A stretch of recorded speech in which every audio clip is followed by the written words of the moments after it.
গোলামি চুক্তি, এই চুক্তি সম্পর্কে আমি একটু সামান্য বাড়াই কথা বলতে চাইব। এই চুক্তি হওয়ার পরে সৈয়দ নজরুল ইসলাম, তিনি ভারপ্রাপ্ত রাষ্ট্রপতি ছিলেন, উনি তার সেন্স হারিয়ে ফেলে, হি বিকেম সেন্সলেস টোটালি। এত সিরিয়াস ধরনের চুক্তি ছিল। এই চুক্তি হয়েছিল 1971 সনের 22 নভেম্বর। অক্টোবর 1971। অক্টোবর, আচ্ছা অক্টোবর, আমার মাসটা এডিট হয়ে গেছে। জি। তো এই চুক্তি পড়ে সাথে মানে একবারে বেহুশ হয়ে গেছে। এবং এটা সাক্ষ্য দিয়েছে, এটা বলেছেন আপনার হুমায়ুন রশিদ চৌধুরী ফ্রম সিলেট, তার বাড়ি সিলেট ছিল।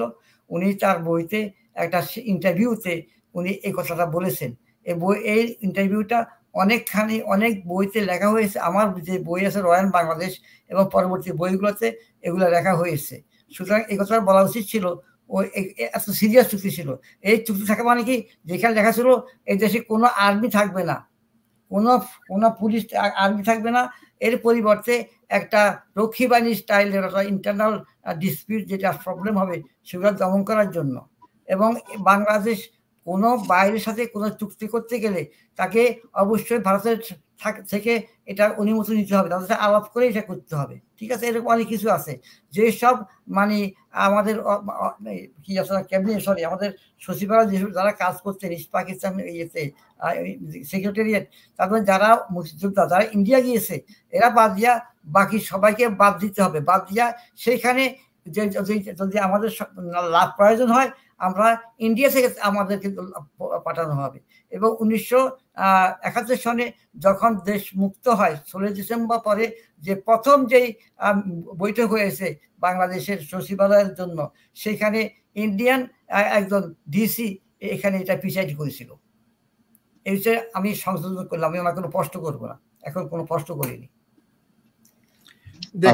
আমার মনে হয় জয়নাল ভাই যে প্রশ্নটা উত্থাপন করেছেন এটা যদি আমার বক্তব্য মধ্যে ছিল না, যদি প্রাসঙ্গিক, আমি এটা নিয়ে কিছু কথা বলতে চাই, যদি আমাকে তাফাজ্জল নূর সাহেব অনুমতি দেন। জি জি জি বলুন। 1971 সালে অক্টোবর মাসে ভারতের সাথে বাংলাদেশের অস্থায়ী সরকারের একটা চুক্তি হয়, যেটাকে তারা মৈত্রী চুক্তি বলে, ফ্রেন্ডশিপ ট্রিটি। এই ট্রিটির শর্ত উনি একটা যেটা বলেছেন, আমি মূল কথাগুলি চুক্তি বলছি। 1 নম্বর, বাংলাদেশের কোনো নিজস্ব সেনাবাহিনী থাকবে না, এই দেশে ভারতের সেনাবাহিনী থাকবে এবং বাংলাদেশের একটা প্যারামিলিটারি ফোর্স থাকবে, যেটা রক্ষী বাহিনী হিসাবে আমরা জানি রক্ষী বাহিনী গঠিত হয়েছিল। এবং রক্ষী বাহিনী ভারতীয় থেকে 75 পর্যন্ত কি করেছে ইতিহাস পড়লে জানা যায়, তারা এই দেশে একটা গুন্ডা বাহিনীর মতো কাজ করেছে। তারা সরকারকে ক্ষমতায় বসিয়ে রাখার জন্য তারা যা ইচ্ছা তাই করেছে। আমি রক্ষী বাহিনী এসএসসি পরীক্ষা দিয়ে 1974 সালে মামার বাড়ি গাইবান্ধা বেড়াতে গিয়েছিলাম। আমি এখানে হয়রানি শিকারের হয়েছি। তারা আমাকে ধরে নিয়ে গিয়ে আটক রেখেছিল কয়েক ঘন্টা। তারা মানুষকে, সারা দেশের মানুষদের ত্রাসের সৃষ্টি করে রেখেছিল। এটা চুক্তির একটা শর্ত ছিল যে এই দেশে কোন সেনাবাহিনী থাকবে না, ভারতের সেনাবাহিনী থাকবে, এই দেশে একটা প্যারামিলিটারি ফোর্স থাকবে। যদিও বিডিআর কেও প্যারামিলিটারি ফোর্স বলা হয়, যেটা এখন বিজিবি। আলাদা কেন, 75 সালের পর থেকে কিন্তু রক্ষী বাহিনী নেই এই দেশে। তাহলে আজকে প্রায় 50 বছর যদি কোনো অতিরিক্ত প্যারামিলিটারি ফোর্স তারা এই দেশ চলতে পারে, তাহলে 72 থেকে 75 কেন রক্ষী বাহিনী দরকার ছিল? এটা একটা বড় প্রশ্ন। দ্বিতীয় শর্ত ছিল যে এই দেশের প্রশাসনে যারা মুক্তিযুদ্ধে যোগদান করেছে তারা ছাড়া বাকি সবাইকে অপসারণ করতে হবে এবং ভারতের প্রশাসনিক কর্মকর্তা এখানে এসে এই দেশের প্রশাসন চালাবে। আপনি ইতিহাস দেখেন, আপনি যারা পুরাতন ব্যক্তি আছেন, যারা এখন বেঁচে আছেন সেই প্রজন্মে, যেখানে শতকরা 1 ভাগ লোকও প্রশাসন থেকে শতকরা 1 ভাগ লোক মুক্তিযুদ্ধে যায়নি। মুক্তিযুদ্ধে গেছে বাংলাদেশের সশস্ত্র বাহিনীর সদস্যরা এবং আপামর ছাত্র জনতা। প্রশাসনের কোন লোক মুক্তিযুদ্ধে যায়নি, 1% লোক যায়নি। তার মানে মূলত এই দেশের প্রশাসনও তাদের নিয়ন্ত্রণে থাকবে এবং ভারতের প্রশাসনিক কর্মকর্তা অনেক বাংলাদেশে চলে এসেছিলেন অলরেডি, অনেক মানুষ চলে এসেছিল। 3 নম্বর চুক্তি যেটা হলো যে এই দেশের প্রতিরক্ষা মন্ত্রণালয় এবং পররাষ্ট্র মন্ত্রণালয় ভারতের নিয়ন্ত্রণে থাকবে। আমি আপনার কাছে এবং আপনাদের মাধ্যমে এই আপনাদের দর্শক শ্রোতাদের কাছে, শত কোটি কোটি মানুষের কাছে জানতে চাই, এই চুক্তি যদি মৈত্রী চুক্তি হয়ে থাকে তাহলে আমার কোনো বলার কোনো ভাষা নেই। আমার ভাষায় এই চুক্তি গোলামির চুক্তি। আমরা পিন্ডির গোলামি থেকে মুক্ত হয়ে, দাসত্বে মুক্ত হয়ে ভারতের গোলাম হওয়ার জন্য আমরা মুক্তিযুদ্ধ করিনি, আমরা স্বাধীন বাংলাদেশ চেয়েছি।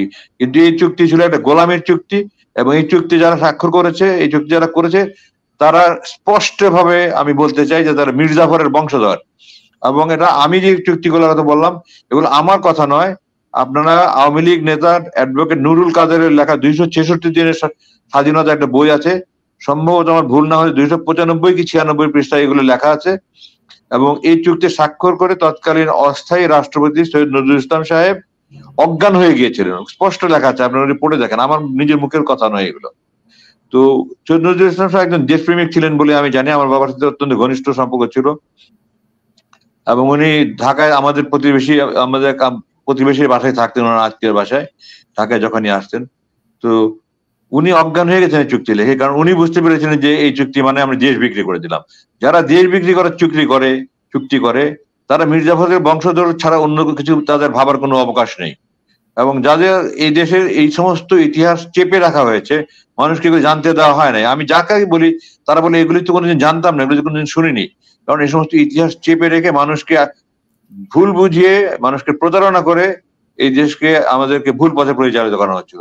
আমি স্পষ্টভাবে দ্ব্যর্থহীনভাবে বলতে চাই, যারা এই ধরনের চুক্তি করতে পারে তারা মির্জাফরের বংশধর, তারা এই দেশের শত্রু, তারা এই দেশের বন্ধু নয়। এবং তার প্রমাণ আপনারা গত 15 বছর পেয়েছেন।